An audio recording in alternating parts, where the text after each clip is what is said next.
our migration experiences topic for history. So we have in the past lessons been looking at the reasons for immigration to Australia in the past, and we've been looking at the present in coming weeks. And as part of that, we've even looked at our own families and where our families have come from, where they've migrated from, and the reasons for doing so.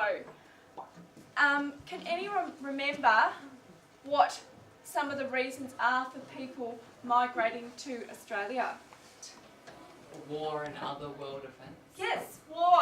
So that was one of the things we looked at. Why did people come to Australia during times of war? Does anybody have an answer for that?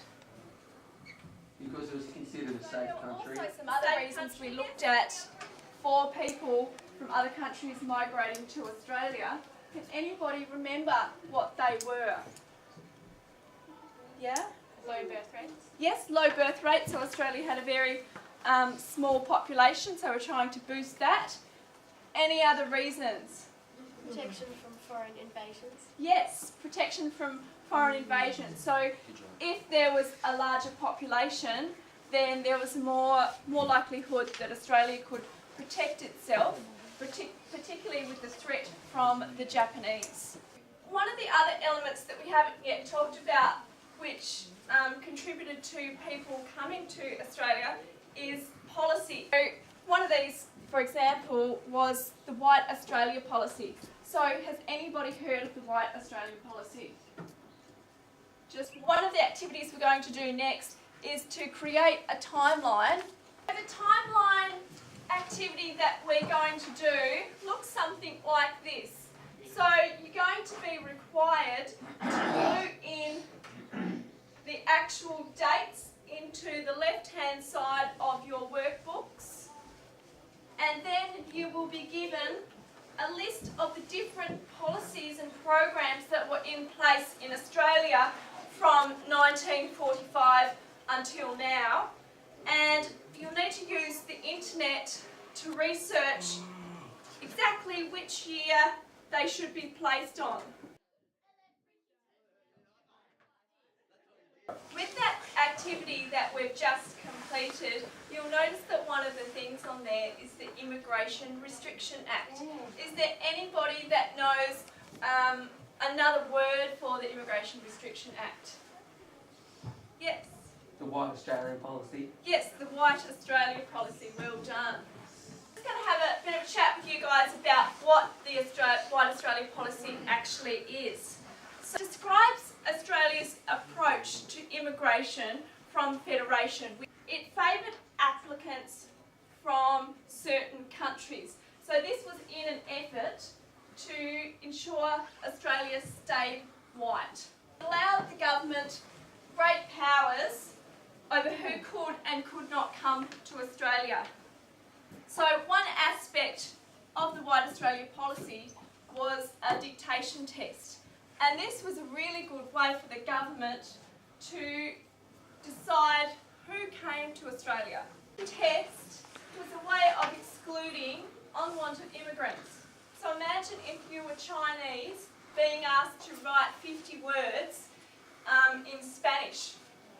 So even if a passage of English was dictated to an English-speaking person, it would contain really hard words that, you know, even Australians might misspell. So we're going to actually do a real-life dictation test now. What you need to do is listen really carefully to the words that will be spoken and see if you can write down accurately what is being said.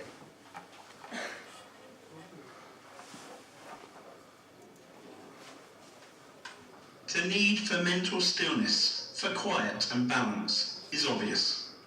People are too excited. Let us think how null and void our little revolutionary efforts are when tested by reality. Yet the fruitful results in our private lives and public efforts spring almost always from quiet reflection and mature contemplation. So who got all that down? Not me. I did. 1, 2. Who found it really difficult? Me. Yep. was really hard. And imagine if that was given to you in a language that was not familiar to you. Why do you think that the government of Australia wanted a white Australia? Have you got any ideas about that?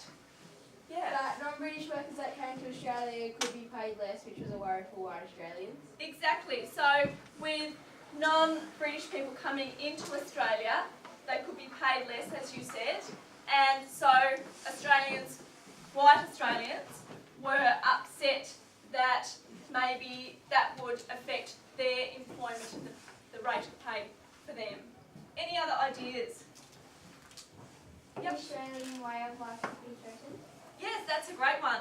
So our way of life in Australia, with people coming in from different countries and what they brought with them, so white Australians were worried that our way of life would be threatened. Anybody else? Yeah? They thought white civilization was superior. Yes. So some people held the belief that whites were a superior race. The White Australia policy was eventually dismantled. So there were a few things that contributed to that, and one of them was that Australia realised that migrants actually were of benefit to Australia. Japanese war brides were given permission to stay in Australia on 5-year permits. Then in 1957, the Menzies government amended the citizenship rules so that non-Europeans who had lived in Australia for 15 years could become citizens. And in 1958, the dictation test that we've just all taken was abolished. Throughout the 1960s, there was a great push by certain groups in Australia to end the White Australia policy. So they believed that individuals should be looked at, coming to Australia on the basis of what they could bring to Australia rather than their racial backgrounds. The 1970s were a changing time for Australia and its national identity, and when the Whitlam government was elected, the last traces of the White Australia policy were dismantled, and that was in 1973. So for our final activity today, we're going to have a class debate, and I know you guys love class debates because it gets you active in learning. So the class debate is for and against the White Australia policy. So to give you a little bit of background information on the reasons for having the White Australia policy and those that were opposed to it, we're going to look at some more primary sources, and these were people who spoke in Parliament at the time, and you can actually find these recordings online. Just go through a couple of them, and I'll hand these out to you, and you can actually write down your reasons for and against based on what you read. So we've got Bruce Smith from the Free Trade Party, this is in 1901. We've got John Watson from the Labor Party, and that was also 1901. And Donald Cameron from the Free Trade Party, and that was 1901. So I'll give you these as handouts so you can have a close read of what they said, and some of them were for the policy and some of them were against the policy. So that'll give you an idea of what you can base your debate on.